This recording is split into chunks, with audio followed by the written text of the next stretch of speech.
going on, YouTube?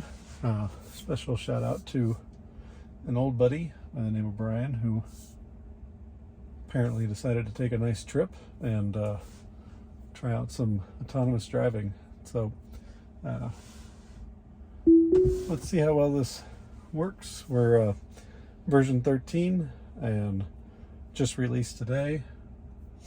So I hit my brake to confirm in a second. I want to see whether it actually gets us out of my own driveway. My son's car is parked over to the left, so we'll see what it does.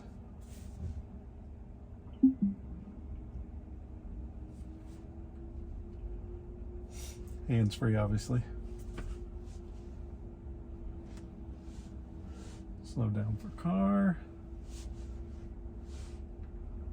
There we go. Making the turn. All right, so it should shift into drive. Bam, there we go. So this trip is going to be going down into St. Louis. So we're going to be driving into the city. Making a left here. Got a car coming, so it should stop and wait for the car. Car's making a left, so it can proceed, and it does. This four-way stop over here, coming out of my neighborhood on version 12, pretty typical. Just, I don't know if it's because it's on a hill or the angles, but it would be a little hesitant at times. We do have a car coming from the left, but we have the right of way, and it's taking the right of way. And it's going again, a little hesitation, but not too bad. Car coming, so it should slow down. Yeah. Not too bad. So speed limit in the neighborhood's 25. As you all have maybe heard me say before, I actually don't care if it goes below the speed limit inside of the neighborhood. We don't have sidewalks here, especially at night. We do have kids, adults. Kids will be out just kind of riding their bikes or something, getting home. I mean, it's only 7 o'clock at night, right before Christmas, and then we also have people who walk their dogs, etc. So making the left-hand turn here, hard to see because of a median. It'll actually stop at the light or stop at the sign typically, and then kind of move forward a little bit to get better visibility. We have a retaining wall on our right, so it makes it hard to see, but had the clear to go, and it goes. So far, not too bad. As you can see, it's giving instructions. It's letting me know, just because this is a new version, right, that if I want to be able to go faster, I can hit the right scroll wheel to increase the speed or give it flexibility to increase the speed, or I can scroll down and that'll reduce the speed. I've got it in standard mode. Personally, probably lean more towards chill mode, apparently, for my style. Maybe I'm getting too old, but so far, the couple drives that I've done, standard actually can be fairly aggressive from time to time, so maybe I'm more of a chill person when it comes to driving these days.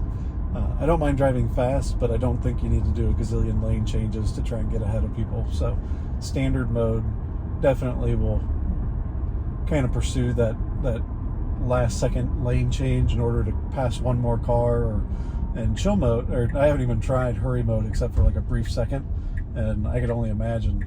And I actually took it out of hurry mode because I realized, like, we were at a 55 doing 70 and it was still speeding up, and that's when I noticed it was in the hurry profile, so it had no fear about speeding if you have it in the hurry profile.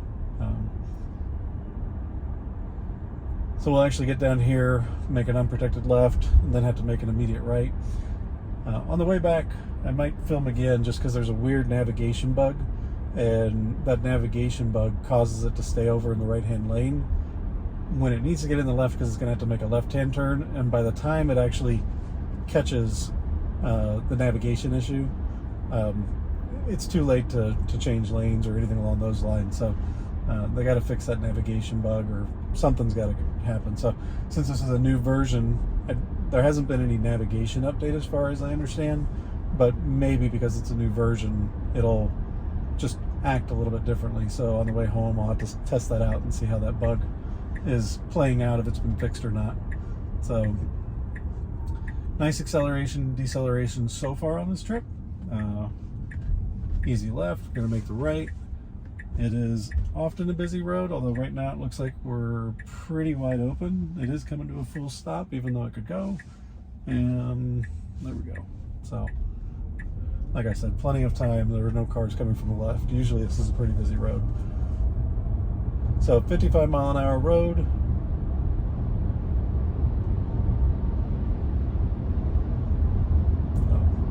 Just trying to get a sense of how fast it's willing to go in standard mode over the speed limit.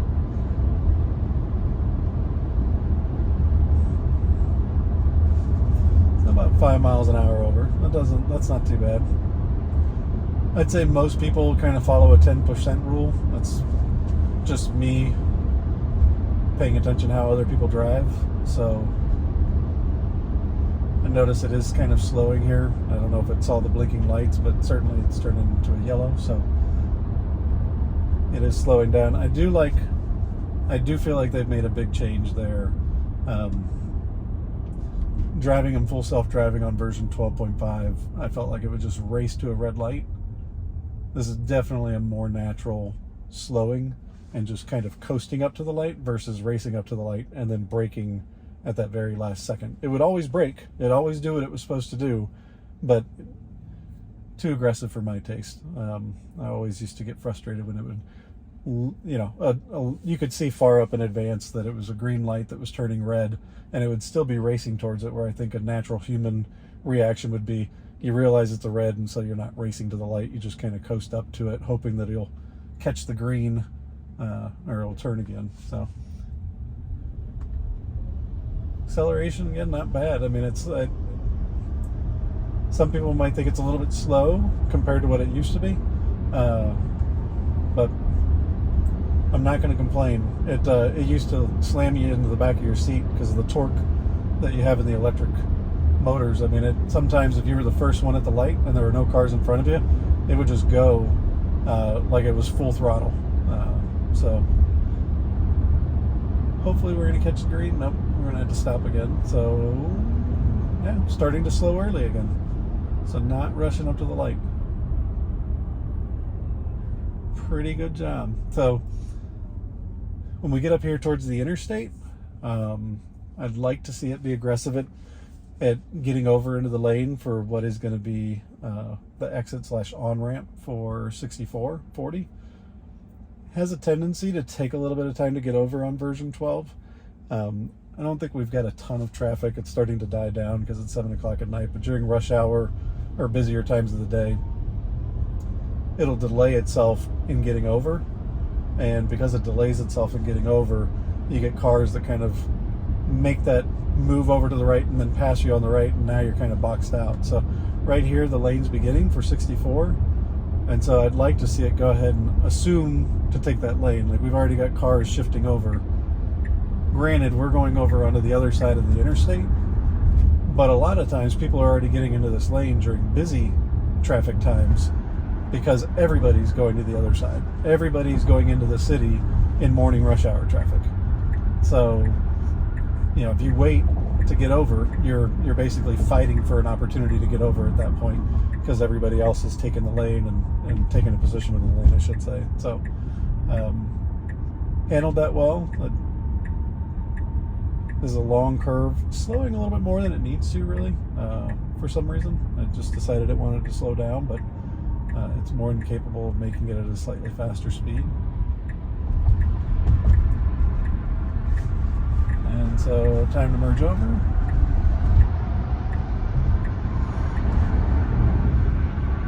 Nice and smooth. So I do have it in standard mode. I think I'm just going to do the whole drive in standard mode. I know a lot of people like to watch videos where they kind of test hurry and chill mode, etc. But I really want to play through these profiles to see how they vary from one to another on a full drive rather than portions of a drive. So, like right now we're doing about 70. This is fair speed for this section. As we get over into St. Louis County, things will get a little bit busier typically, a little bit further down the road, so we've got a few miles yet before we get there. At that point, I would expect us to be slowing down to about 65, but out here, probably pretty typical for most people to do 70, 75, even 80 miles an hour. I typically don't try and do 80 miles an hour down the road. It's only a 60 mile an hour speed limit. So this is actually perfectly fine for me in terms of the pace that it's keeping. So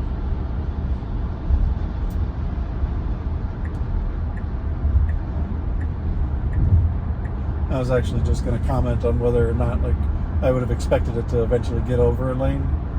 One, because that one of those lanes is going to become an exit, but the other just it seemed like it was reacting like it wanted to go a little bit faster. So I do always find it interesting, like when you're letting the car do the driving, and so you can pay attention to how other people's driving habits are. Like for instance, this car over here on the right, a second ago it was doing 65, then the next second it's jumping up to 70. Never really had any traffic issues or anything to keep it from going at a more consistent 70 mile an hour pace, but it's almost like sometimes I think everybody's had that interaction where there's like a car that's going slow, but as soon as you try and pass it, all of a sudden it speeds up. That's what this car on the right feels like. It's like just slowing down, speeding up, slowing down, speeding up, rather than being at a consistent speed. Of course, the car in front of me is just kind of hanging out and doing 65 as well, so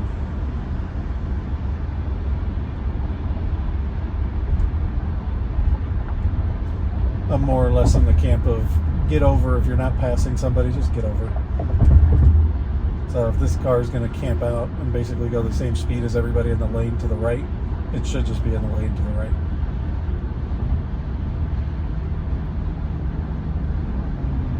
So far it's handling itself really well. Version 12 had phantom braking issues where it just, you could sense that it wasn't sure how to react to a driver. If, like, so for instance, where that driver was braking slightly for whatever reason, maybe they just wanted to slow down, etc. It would make this car that had no reason to brake react and kind of brake check a little bit or something, almost like it was being reinforced too much by the automobiles around it and what they were doing, rather than focusing on what it needs to do and whether there were cars in front of it, whether it could continue ahead or not. So so far, pretty good drive. Again, like I said, the 70 mile an hour, that's probably where I would say most people are hanging out here. And then, I don't know, maybe about a mile or so, that's when I would expect it to slow down. That's when you'll notice usually traffic gets a little heavier, but also I think it's more where you start to see more enforcement. Out here it's kind of, you know, a little bit more rural. We're not really in the city. This is actually old floodplain, so if you ever look back on like videos of the massive floods that St. Louis has seen, this is Chesterfield Valley, and so like all this would be underwater in a massive flood. They've done a lot since then, so I don't think that would be true today. But yeah, it's amazing to think that they've decided that they're going to do so much construction over here when this was all flood area at one point. But you know, you find ways to deal with the water and progress happens, right? So for those of you unfamiliar with the area, Boone's Crossing is the next exit, and it is in Chesterfield, and where the mall is, etc., or pretty close to where the mall is, that you see on the news sometimes.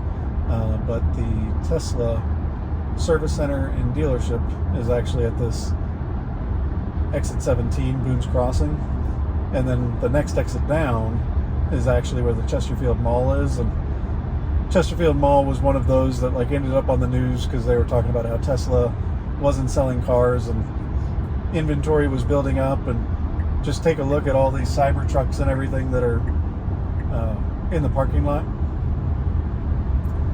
Yeah, there are a lot of cars there, but there are a lot of overflow on any dealership. And if you ever go by this Tesla location, the parking lots that they do have, they're all full for either delivery or service. So if it's not a car being delivered that day, it just goes up the street here to where the mall is and parks there until it's ready to be delivered and go through its pre-purchase inspection, etc. I actually kind of pay attention a little bit to their inventory, at least locally, and I will say that moving pretty quickly. I don't know, I haven't paid attention to Cybertruck sales. I don't really worry about that, to be honest, but just more or less interested in general. So there's the Tesla over to our right that we're just passing. So yeah, I mean, this profile is definitely very comfortable with going over the speed limit. Like I said, we're 14 over right now. I do like that it's getting over though.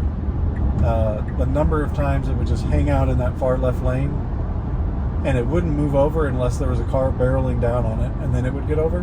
I like that it's going ahead and making that transition early and just getting out of the way in case traffic does come. So I'm going to do one kind of intervention, and actually I'm not going to really call this as intervention, because you have the ability to provide an offset, like the maximum offset that the speed can do, and I have it at its absolute maximum. But I am going to close this max down, because right now the max was set at like 90 miles an hour or 80 or something. So I'm going to take it down to 67.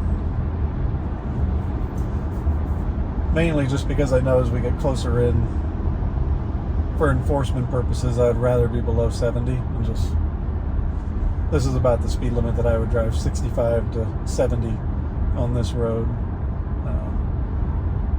More than happy and comfortable with that. So I'm kind of pulling the car back into what I like.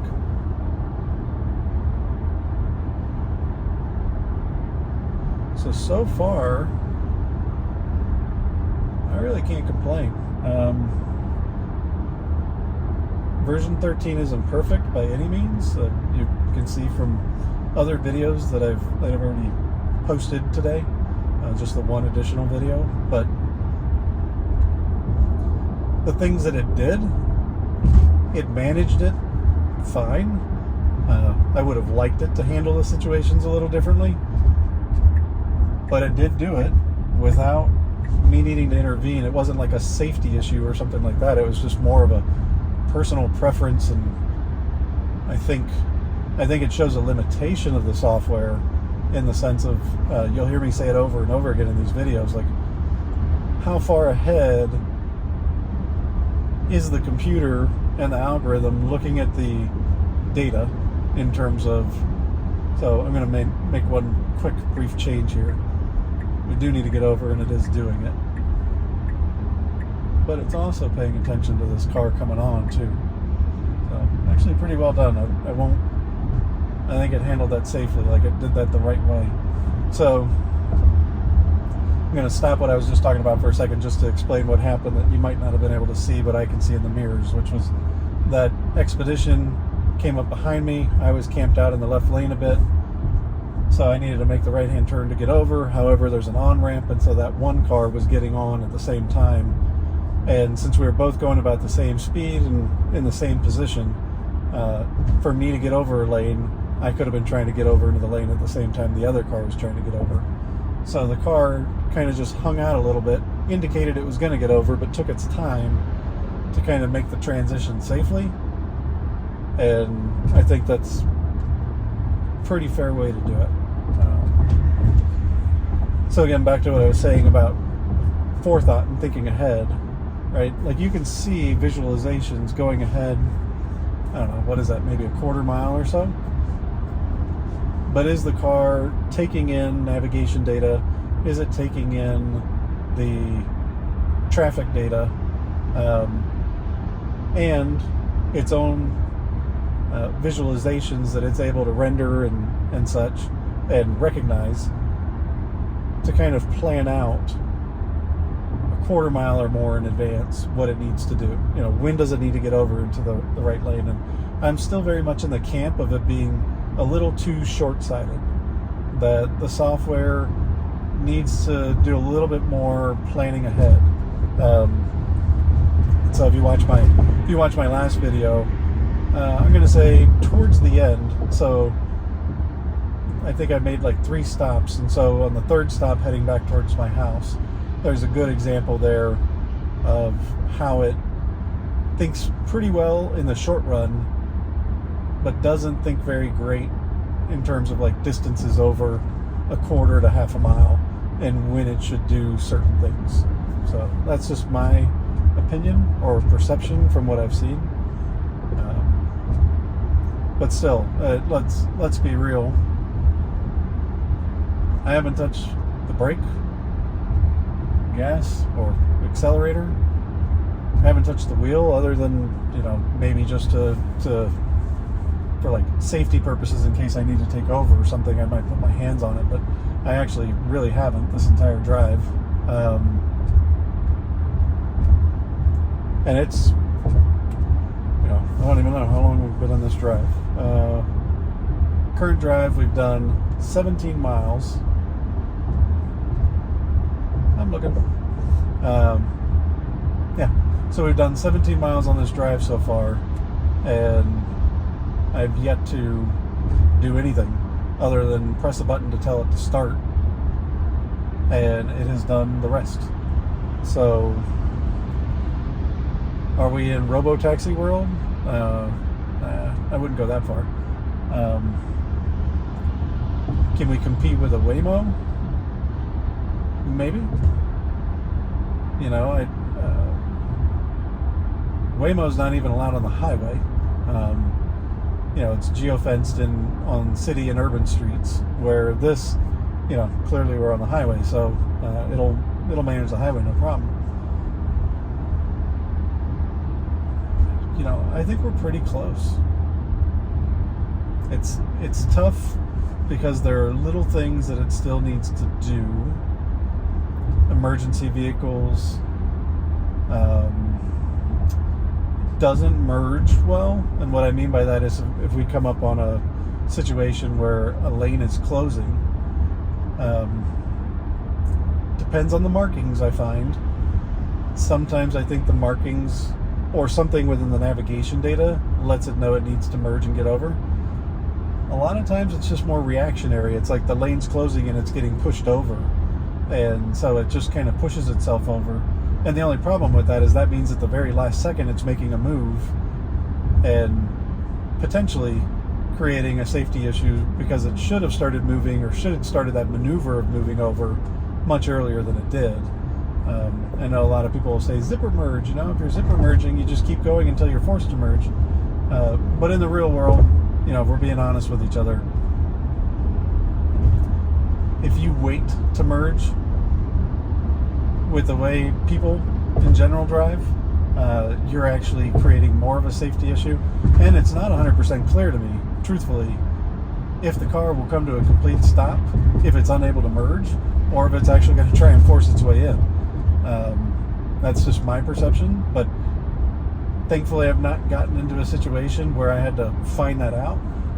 Usually if it starts getting a little too close for comfort, for anybody who doesn't have a Tesla, you can actually just hit your indicator to indicate you want to move over a lane, and then it'll go ahead and make the lane change for you. So really and truly, me as a co-pilot, the only thing I really need to do if I wanted to do something differently is I can adjust the scroll wheel up or down to adjust the speed like you saw me do, or I can use my indicator stock to tell it I want to change lanes, and that will cause it to react differently. There are a few times where I'll put on my indicator and the car will completely ignore me, in that I'm trying to tell it I wanted to get over a lane and it won't move over a lane. I'm not sure what that's all about, but it does happen from time to time where you're like, okay, I want to be in this next lane over, and it's just like, nope, we're going to hang out here, and it'll just continue to stay in that lane until you take over and force it. So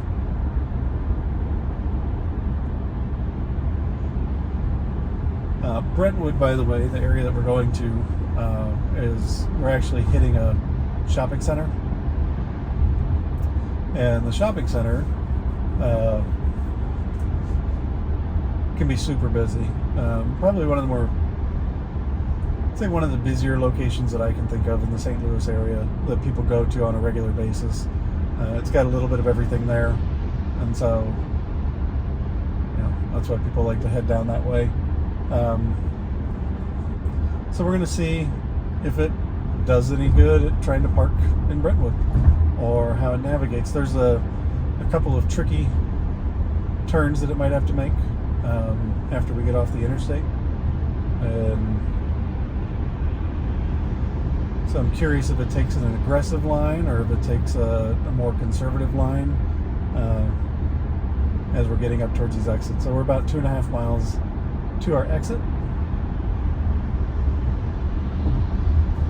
Again, we're getting into that personal preference thing. This is where I say I'm more of a chill mode person. I think at this point you can notice that, like, we're getting passed on the right side. We're not in a bad lane necessarily for the speed that we're going.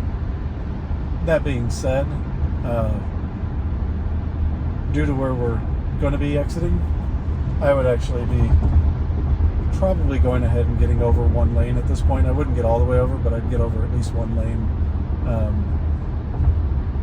Let traffic that's going further into the city have the 2 fast lanes. So I am curious when it'll start to get over. Historically, it looks like it's programmed for about a half mile. So when you get to about a half mile from the exit, it will start making the maneuver, which during rush hour, I hate that. I just, during rush hour, that creates so many problems trying to get over. And it will legitimately wait until the last minute to try and get over into the exit lane or something like that. I'm more of the camp of just get over when you can get over. So like I said, on the way back, I might throw it into chill mode and see if it reacts or responds any differently, and if that actually mirrors my thoughts. So we are 0.8 of a mile out. It started its first maneuver to get over. That's actually the exact right way to handle this, because there's a couple of other on-off ramps here. So you really kind of want to wait just a moment before you get over one more.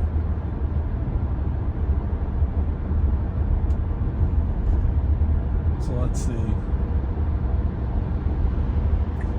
we go. Given the flow of traffic and given what I see, like, that's exactly how I would have handled that.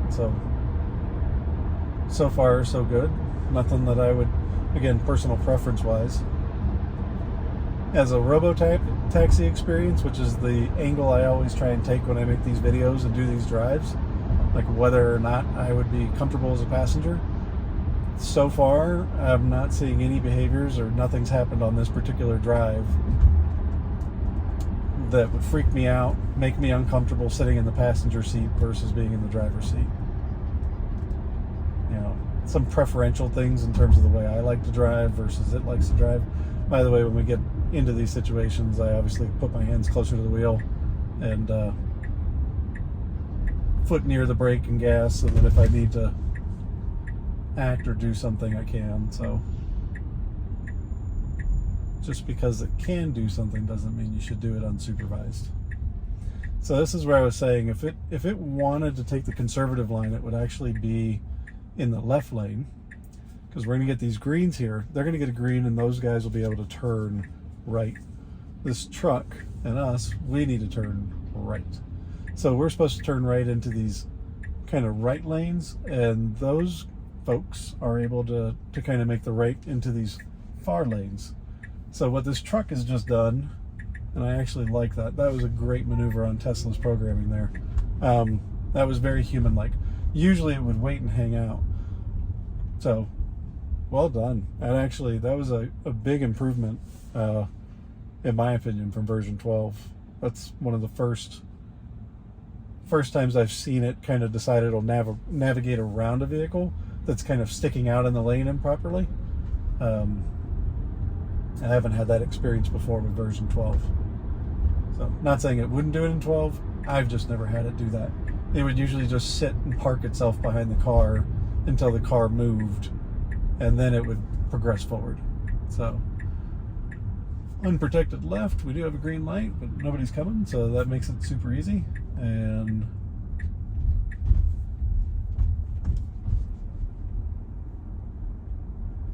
so now we're going to find out how it handles the parking lot.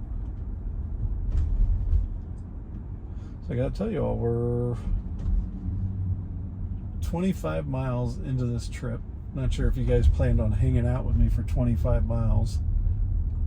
and listen to me ramble for 25 miles. But 25 miles without me having to force it to do anything. That's actually kind of a record for me, because I tend to be more conservative, and so there are times where I will take over because I just really don't like the way it's doing something. So the fact that I would be willing to sit here,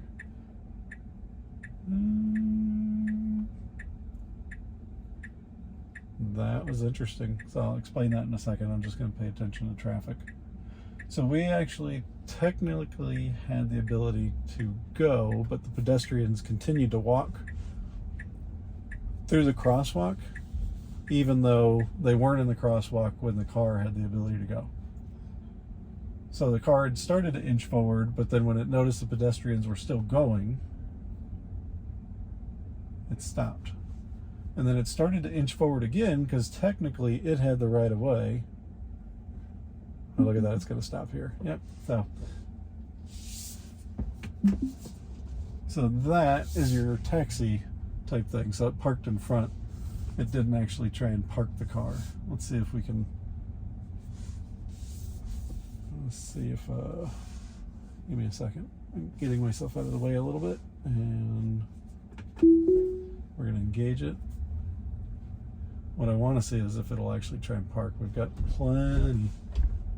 Look at that.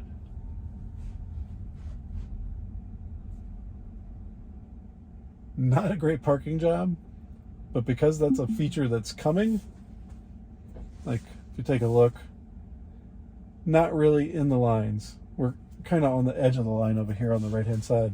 But considering that's a feature that's coming and not yet considered active, not bad. Not bad at all. So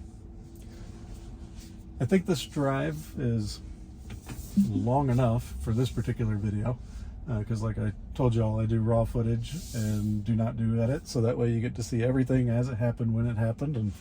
And so I hope you enjoyed that ride. I'm going to go in here and maybe do some Christmas shopping, and then I will do my next part of the drive, which is the drive home.